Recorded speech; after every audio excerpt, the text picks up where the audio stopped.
Alright guys, what is going on? Oink here, and we have got a brand new set of seasonals, of course it being Thursday. Today is the 420 Performance Points Japanese 80s Festival, and as usual we're going to go into all of the events, the car that I used, with the settings, that kind of stuff. So we'll start with the entry requirements. Of course it's a 420 Performance Points, has to be from Japan, comfort soft tyres, and it has to be in the 80s. The tracks we're going to be visiting is the Clubman, Special Stage Route 5, Twin Ring Matigi East, I think it was, Suzuka Circuit, one lap of the Nordschleife, and a Mount Aso Tarmac Custom track to finish off. The car that I used is the Isuzu 4200R Concept. This is available to buy from the premium dealership from Isuzu. Really good car. For the age, it just absolutely dominates the competition. This car is just really cool. It did have a custom setup. I didn't make this specially for the event. This was just whatever the car already had on it, so feel free to use those settings. I don't think it's anything particularly good. I think it's just some random stuff that I used a while ago. Anyway, had the drivetrain upgraded, customized the transmission. Everything else is stock because we're going to be limiting the power down to get it into the 420 Performance Points band, so just lower it as per needed. And we'll get going. First track is, of course, Special Stage Route 5. This is the shorter track, the Clubman circuit version. Generally speaking, I mean, this particular event isn't going to be too challenging generally across the board. The car is super easy to handle. It's got a little bit of oversteer. It's not too bad, easily controllable. You can kind of see what I'm talking about there. The car is just kind of oversteering into the corner, but it's definitely a controllable car, and it's really quick, and it handles nicely. You can generally put a lot of steering angle in before it gives up on grip. Given that this is on the comfort tyres, it actually handles very nicely. Yeah, I mean, generally speaking, this car is an absolute beast, so if you haven't used it before, definitely go check it out. Little bit scruffy first lap here, but as I said, none of these were particularly difficult, so if you are making a couple mistakes, I'd just say carry on with it, and the most likely thing is you're going to end up with the win at the end of the race anyway. So lapping around 106s, it looks like, overtaking the guy in first at the end of lap 4 out of 6 laps. So plenty of room to play with, actually 105s at the end there. We move into Twin Ring Matigi. This is one of the DLC tracks, and as usual, of course, if you do not own the DLC, you can still do these races. You can kind of get a free taster of it, I guess. Slightly longer route here, so I think this is the East Circuit variant of Matigi, so there's a couple of longish straight sections, so be sure just to you know, use as much draft as possible. As always, that's usually the best way to go. Lots of runoff on this section, so there's a couple of, for example, on turn 1, as you come down past the start finish line, you go down that very steep hill. That's one place to watch out for, not to overrun your braking marker, as otherwise you could end up running into a whole load of sand and you just be out in the middle of a freaking beach and have a bit of trouble getting back onto the track. So make sure you're braking early, and you shouldn't, you know, as long as you can kind of stay on track and keep things nice and smooth, then you should be fine. And generally speaking, that's kind of what this car is about, just really smooth steering angles. You don't need to be too aggressive, you need to like throw it into the corners. Turns in pretty nicely, it's got pretty smooth gear changes. Second or third generally gets you through almost all of the corners. Don't think I really used first at all on any of the tracks, so you get a pretty good power band even with the reduced power on the power limiter. The AI kind of swerve around there. If you do happen to be overtaking anyone on that little section there, just watch out. They go a bit crazy and like make a swerve for the pit entrance or something and then go back out again, so I don't know, maybe something to watch out for there. Anyway, finishing lap 147, kind of lapping, was it 142s, I guess. Run off a little bit on turn 1, but taking first place just at the start of lap 4. Get that guy in the MX-5 and across the line. So it's about 143, 142 lap times there. And we move on to Suzuka. The car handles really nicely here. You can take almost all of the S's in third gear, so has just around the nice transmission for there. In terms of transmission, actually, I had the customized one. I think I was on like 137 miles per hour on this one. The only track I customized it for was Nürburgring, which I increased it a little bit, but for all of the other tracks I think I was using 130, like around 140 miles per hour. So as I said, use just in between third and fourth for all of these S's. The car should have enough kind of torque just in third gear to get you through the whole lot.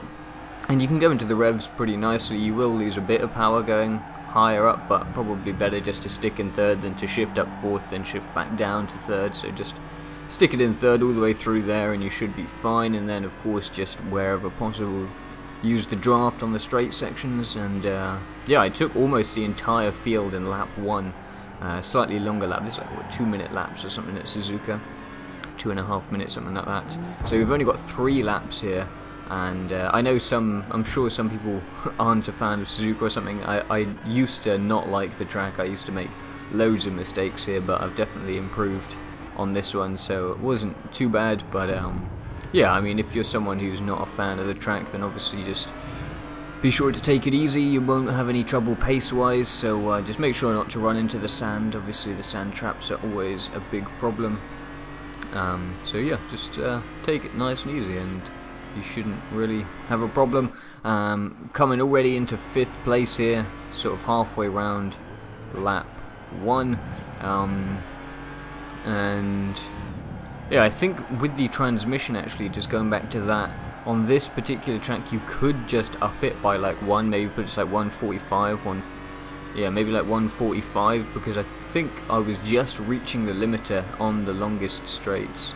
You can kind of see that it, maybe not, yeah, well, I'm just kind of reaching the limiter on that straight, and then also on the final straight it kind of was getting around about the limiter, so maybe you want to increase it for this one, but otherwise you shouldn't really need to. I mean, you'll get away with it even if you do have to just bump off the limiter for a little bit.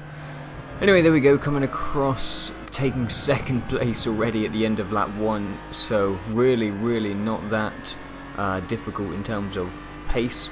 Let's see where we take. I've got a 2:37 first lap, taking first.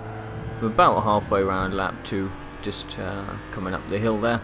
We'll get first place, and we finish it up on lap 3, lapping 2:35s. It looks like was my best lap on Suzuka. And we move on to Nürburgring. Now the lap is so long here, we'd be here all day if I showed you the whole lap. So what I've done is I've broken it down into basically where I overtook the different cars. So I kind of like jumped forwards until I reached the next overtake.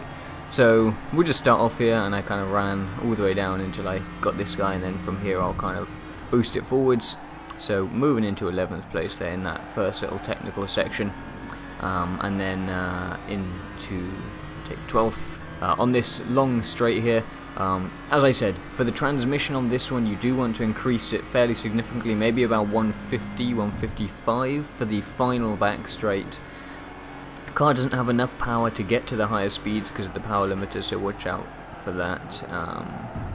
But yeah, around, I think it was 155. We'll have a look once we get to the straight if it actually shows it. I'm not sure if, yeah, I'm sure it does. Yeah, as usual, be patient with your overtakes. I overtook Guy in first, not, about halfway round or something, so you don't need to be rushing it. Nürburgring is easy to make mistakes at, so just be patient with where you overtake them. If you get stuck behind AI, don't go for risky overtakes. If you don't need to, you can always just wait it out and overtake them on the straight, on the nice, easy places to overtake. So yeah, don't ever rush it. Just go at your own speed, and if there's a bit that you're not too comfortable with, take it a little bit slower. Make sure you don't make any mistakes, you don't run off too much, or start spinning, and yeah, it shouldn't be too difficult. Taking second on the really fast speed section on about halfway round, just before the roundabout or whatever it's called, and yeah, we're taking first. I think I actually took him on the outside here. I think we see, yeah, coming in and taking first, come around the outside of the whatever it is, roundabout, whatever hell that corner's called. Yeah, around 150 it looks like was the max speed there. Car's only got 5 gears, sadly, and this final corner you always want to be careful with, not to go in too hot and just blaze into the wall there. So bring it down nice and slowly in for the final couple of corners, and we're finishing up the lap. Looks like it's in around 8.5 minutes, also 8 minutes, was it 8:31, so about 8.5 minutes for the Nürburgring, and we go to our final track, which is a Mount Aso Custom. It's quite a short lap, this one, and it's really hilly. This one they always throw in some wacky hills.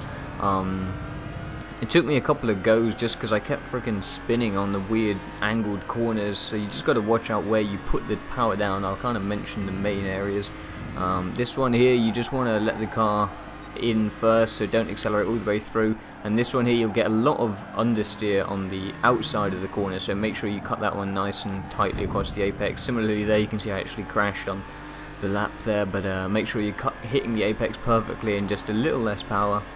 And then we're coming up for the final turn, and this one you get a weird little hill, and it's an off camber turn.